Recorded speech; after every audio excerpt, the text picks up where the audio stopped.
Hi అండి, welcome to my channel. ముందుగా ఎవరైనా ఫస్ట్ టైం ఈ ఛానల్ చూస్తూ ఇంకా ఛానల్ని సబ్స్క్రైబ్ చేసుకోకుండా చూస్తున్నట్లయితే ప్లీజ్ ఛానల్ని సబ్స్క్రైబ్ చేసుకోండి. అలాగే వీడియోకి ఒక లైక్ ఇచ్చి సపోర్ట్ చేయండి. ఇంకా ఇవాల్టి వీడియోలో అయితే మునక్కాయ కర్రీని పాలు వేసుకొని ఎలా చేసుకోవాలో చూపిస్తానండి. ఇలా ఒక్కసారి ట్రై చేసి చూడండి, చాలా చాలా టేస్టీగా ఉంటుందన్నమాట. కర్రీని అయితే తప్పకుండా ట్రై చేయండి.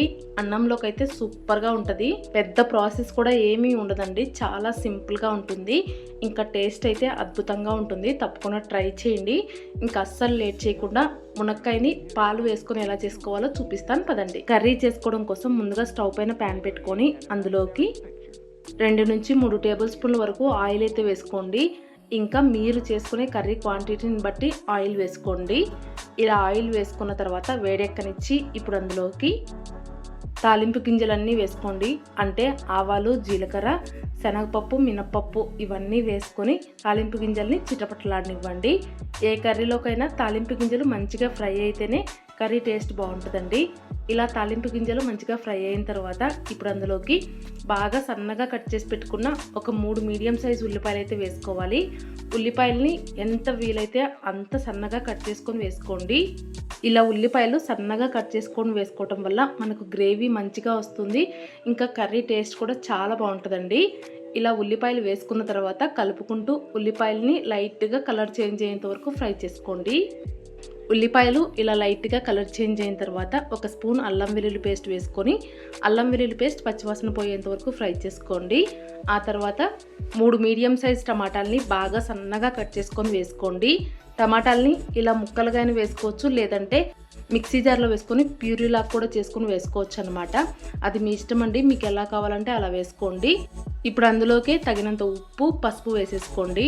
ఇలా ఉప్పు పసుపుని టమాటాలు వేసిన ఎమ్మటే వేయడం వల్ల టమాటాలు తొందరగా మగ్గిపోతాయి అన్నమాట.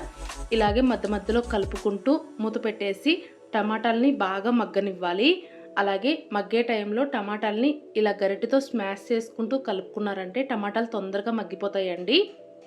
ఇలా ఒక 5 నిమిషాల పాటు మంటని పూర్తిగా సిమ్లో పెట్టేసి టమాటా మొత్తం సాఫ్ట్గా అయ్యేంత వరకు మగ్గించేసుకోండి. చూస్తున్నారు కదా, టమాటా ఉల్లిపాయలు అంతా కూడా బాగా మగ్గిపోయినాయి. ఇప్పుడు అందులోకి కట్ చేసి పెట్టుకున్న మునక్కాయలు అయితే వేసుకోవాలి. తర్వాత మొత్తం అంతా ఒకసారి కలిపేసుకొని మునక్కాయలని కూడా నూనెలో కాసేపు వేగనివ్వండి. ఇలా వేగనిచ్చుకున్నామంటే మునక్కాయలకు కూడా పులుపు, ఉప్పు, కారం అన్నీ చక్కగా పడతాయండి.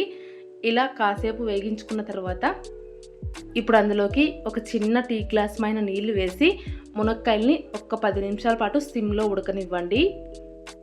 ఇలా ఒక 10 నిమిషాల పాటు ఉడికించుకున్నారంటే మనం వేసుకున్న నీళ్ళకి మునక్కాయ అయితే చక్కగా ఉడికిపోయి ఉంటుందండి. చూస్తున్నారు కదా, ఇలా మునక్కాయ ఉడికిపోయిన తర్వాత ఇప్పుడు అందులోకి టేస్ట్కి సరిపోయేంత కారం, ఇంకా ఒక స్పూన్ ధనియాల పొడి, అలాగే ఒక స్పూన్ గరం మసాలా వేసుకొని మసాలాలు మొత్తం కూడా కర్రీలో కలిసిపోయేలాగా బాగా కలిపేసుకోండి. అలాగే ఇలా కారం వేసుకున్న తర్వాత ఒక 1/2 నిమిషం పాటు కలుపుకుంటూ కారాన్ని కూడా ఫ్రై చేసుకున్నారంటే మనకు కర్రీ రెడీ అయిపోయిన తర్వాత కారపు వాసన రాకుండా ఉంటుందన్నమాట. ఇలా కారాన్ని కూడా కాసేపు మగ్గించుకున్న తర్వాత ఇప్పుడు అందులోకి గ్రేవీకి తగినంత నీళ్ళు అయితే వేసేసుకోండి. నీళ్ళను మరీ ఎక్కువ కాకుండా అలాగని మరీ తక్కువ కాకుండా చూసుకొని వేసుకోండి. ఇలా నీళ్లు వేసేసుకొని మూత పెట్టేసి ఒక 5 నిమిషాల పాటు మీడియం ఫ్లేమ్లో ఉడికించుకున్న తర్వాత కర్రీలో నుంచి ఇలా ఆయిల్ మొత్తం బయటకు వస్తూ ఉంటుందన్నమాట. ఆ టైంలో ఒక చిన్న టీ గ్లాస్ పైన చిక్కటి కాచి చల్లార్చిన పాలు వేసేసుకొని కలిపేసుకోండి. ఇలా పాలు వేసుకున్న తర్వాత గ్రేవీ కలర్ అయితే కొద్దిగా చేంజ్ అయిపోతుందండి. అలాగే ఫైనల్గా ఒకసారి ఉప్పు చెక్ చేసుకొని సరిపోకపోతే ఇంకొద్దిగా ఉప్పు వేసుకొని కర్రీ కాస్త దగ్గర పడేంత వరకు ఉడికించుకున్నారంటే చక్కగా టేస్టీగా మునక్కాయ కర్రీ అయితే రెడీ అయిపోతుంది. చూసారు కదా, కర్రీ ఎంత కలర్ఫుల్గా ఉందో అంతే టేస్టీగా ఉంటుందండి. తప్పకుండా ట్రై చేయండి. ట్రై చేసి మీకు ఎలా వచ్చిందనేది కామెంట్ చేసి చెప్పండి. ఇంకా కర్రీ వేడిగా ఉన్నప్పుడు కాస్త లూజ్గా ఉన్నా కూడా ఇలా చల్లారే కొద్దీ గుజ్జుగా అవుతుంది. అన్నంలో కలుపుకొని తినడానికి సూపర్గా ఉంటుందండి. ట్రై చేయండి.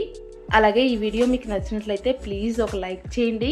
ఇంకా మీ ఫ్రెండ్స్ అండ్ ఫ్యామిలీ మెంబర్స్కి షేర్ చేయండి. కొత్తగా కనుక ఎవరైనా ఛానల్ చూస్తున్న వాళ్ళు ఉంటే సబ్స్క్రైబ్ చేసుకొని సపోర్ట్ చేయండి. Thank you.